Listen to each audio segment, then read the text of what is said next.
Kali ini, mari kita masuk ke dalam dunia batin dan struktur mental yang unik dari seorang ENTJ yang mandiri dan non-romantis. Sebuah konfigurasi yang jarang dipahami secara utuh, namun menyimpan kompleksitas yang luar biasa.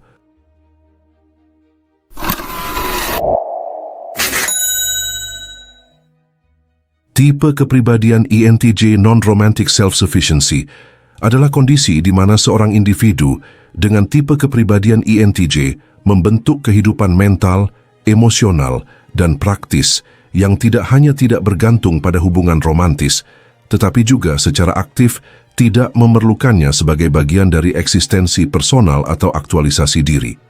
Ia bukan sekedar tidak pacaran atau tidak menikah, tetapi ini lebih dalam soal struktur kesadaran, etos hidup, dan mekanisme pertahanan dan pengembangan diri yang menyatu dalam dirinya. Dari struktur kognitif, tipe kepribadian ENTJ memiliki fondasi yang mandiri. ENTJ adalah arsitek kognitif. Dominasi fungsi introverted intuition, mereka membuatnya cenderung berpikir jauh ke depan, merancang masa depan dalam bentuk konsep, sistem dan pola-pola besar.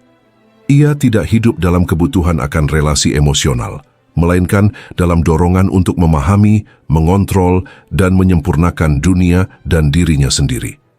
Kombinasinya dengan extraverted thinking, sebagai fungsi kedua mereka menciptakan dorongan kuat untuk efisiensi, kontrol sistem, dan objektivitas. Maka, ketika ia menilai romantisme, ENTJ non-romantis akan melihatnya melalui lensa. Apakah ini rasional? Apakah ini mengganggu struktur hidupku? Apakah ini memperkuat atau melemahkan misiku? Jika jawabannya negatif, maka itu akan dieliminasi. Tipe kepribadian ini mandiri secara emosional, tetapi itu bukan karena luka, melainkan karena pilihan struktural. Sebagian orang mengira bahwa ketidaktertarikan ENTJ terhadap romantisme berasal dari trauma, luka, atau rasa takut. Namun, ENTJ non-romantis sejati tidak bergerak dari luka, melainkan dari struktur pemahaman eksistensial. Ia sadar bahwa emosi itu valid, tapi itu juga bukan sesuatu yang perlu dijadikan sebagai poros hidup. ENTJ seperti ini membangun sistem regulasi emosi internal yang begitu kompleks, sehingga kebutuhan untuk pelampiasan eksternalnya menjadi relatif minim. Ia lebih memilih untuk menganalisis perasaannya sendiri, memahami motif dan psikologi sosial, serta menyalurkan emosinya lewat karya, ide, proyek pribadi, atau bahkan kontemplasi spiritual. Dengan kata lain, ia bukan individu yang begitu dingin, melainkan ia sudah cukup penuh di dalamnya. Tidak begitu banyak hal eksternal yang ia butuhkan. Akan tetapi, bukan berarti ia membenci cinta atau membenci relasi. Ia bisa sangat mengagumi struktur relasi yang kuat dan sehat, tetapi baginya, romantisme adalah bentuk energi sosial yang tidak efisien. Romantisme dalam budaya seringkali menuntut waktu emosional, tidak rasional dalam pengambilan keputusan, mengganggu fokus jangka panjang hingga mendorong keterikatan yang bisa mengganggu kemerdekaan berpikir. Dalam pandangannya yang sistemik, romantisme seringkali dilihat sebagai romantisme itu akan optimal untuk spesies secara biologis, tapi tidak optimal untuk individu yang mengejar kebijaksanaan, kebebasan, dan efektivitas. Sedangkan self-sufficiency pada ENTJ bukan sekedar soal tidak butuh bantuan orang lain. Ia adalah seni membangun ekosistem internal yang stabil tanpa perlu penyangga eksternal. Ciri khasnya ialah ia bisa hidup bertahun-tahun dalam keheningan tanpa merasa kesepian. Ia bisa mengevaluasi dirinya sendiri tanpa validasi sosial. Ia punya sistem kepercayaan, nilai, dan tujuan yang bersifat menghasilkan dirinya sendiri, hingga ia mampu menangguhkan kepuasan jangka pendek demi proyek jangka panjang, bahkan jika itu berlangsung puluhan tahun. Dalam kondisi ini, kemandirian bukanlah kebanggaan kosong, melainkan arsitektur keberadaan.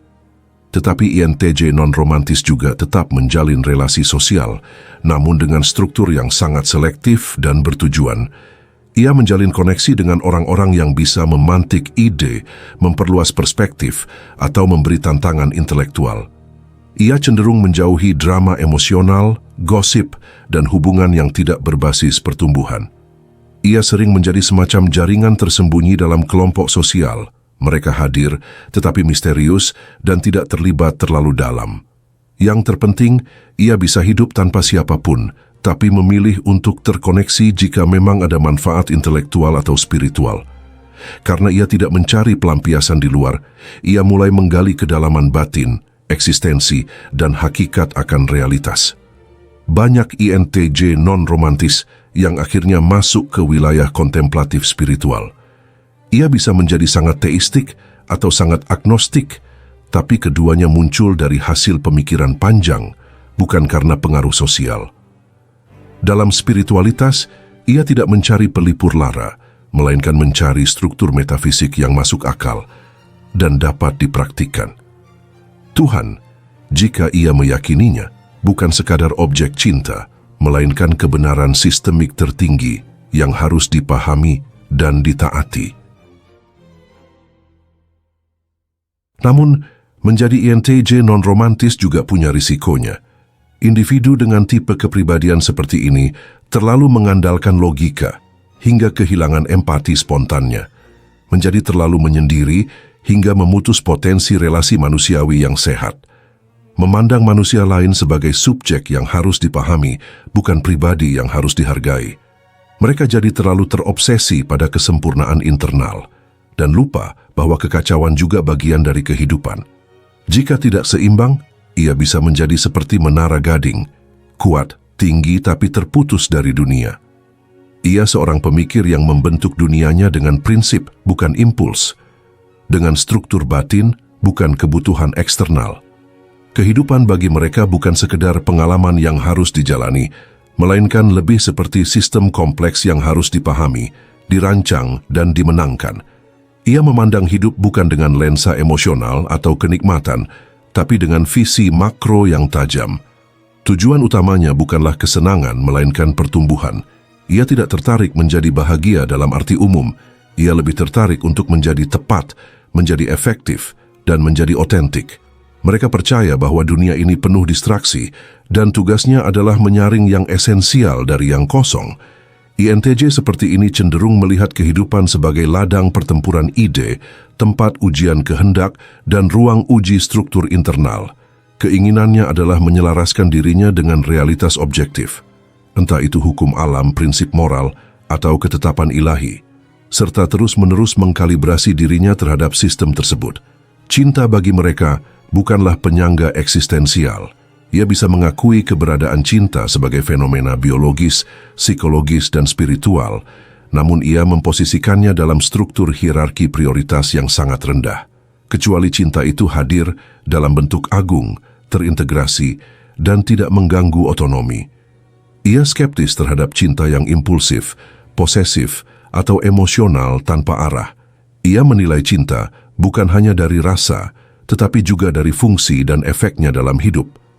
Cinta yang mengganggu kebebasan berpikir, fokus kerja, atau kemajuan diri akan dianggapnya sebagai sesuatu yang tidak berguna. Kalaupun ia membuka diri terhadap cinta, maka itu adalah cinta yang tenang, dewasa, dan saling membangun misi. Atau cinta sebagai persahabatan intelektual, cinta yang tidak melekat, tidak mendikte, dan tidak membuatnya harus menurunkan dirinya. Itulah kenapa ia sering menolak cinta, karena dianggapnya sebagai sesuatu yang tidak relevan bagi dirinya. Pasangan hidup dalam arti umum adalah sesuatu yang tidak diperlukan, kecuali ada alasan yang sangat kuat, fungsional, dan menyatu dalam misi hidupnya. Mereka akan menilai keberadaan pasangan melalui beberapa pertanyaan yang logis seperti, apakah pasangan ini mempercepat atau memperlambat misi hidupku? Apakah keberadaannya menciptakan gangguan atau kejelasan? Apakah ia memahami dan menghargai kebebasan berpikirku? Apakah ia bisa berdiri sendiri tanpa menjadi beban emosional? Jika jawabannya negatif, maka keberadaan pasangan akan dianggap sebagai distraksi. Hanya saja, jika seseorang mampu memenuhi kriteria equal mind, equal soul, mutual clarity, maka pasangan bisa diterima. Bukan sebagai pelengkap hati, melainkan sebagai sekutu strategis dalam membangun peradaban pribadi.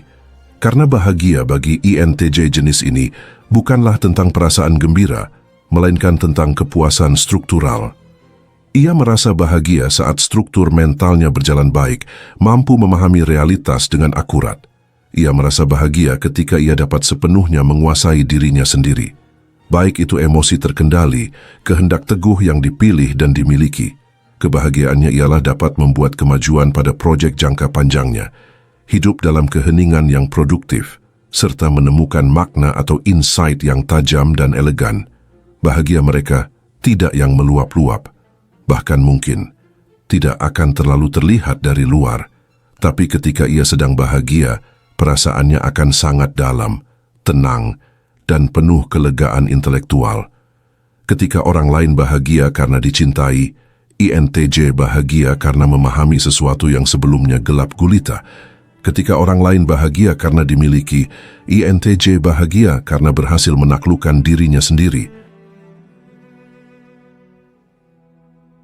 Kesimpulannya, INTJ non-romantic self-sufficiency bukanlah individu yang kesepian, apatis, atau keras kepala.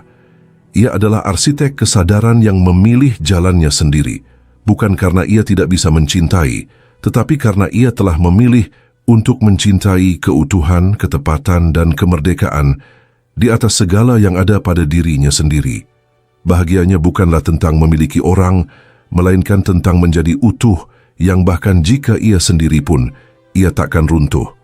INTJ non-romantic self-sufficiency adalah bentuk aktualisasi diri yang sangat jarang, sangat kompleks, dan sangat terstruktur. Ia bukan hasil luka atau kebencian terhadap cinta, tapi ekspresi dari jiwa yang memilih kebebasan berpikir, integritas eksistensial, dan efisiensi psikologis dibandingkan dengan romantisme. Ia tidak membenci cinta, ia hanya tidak menganggap hal itu sebagai kebutuhan. Dan dalam kesendiriannya yang penuh perhitungan, ia menemukan sesuatu yang tidak semua orang bisa miliki, yaitu kebebasan untuk menjadi dirinya sendiri tanpa kompromi. Baiklah kalau begitu, seperti biasa, terima kasih sudah menyimak sampai sini. Jangan lupa subscribe Jeda Sibuk. Nantikan pembahasan saya selanjutnya. Saya, si ganteng nan tampan Fernando Widono. Sampai jumpa.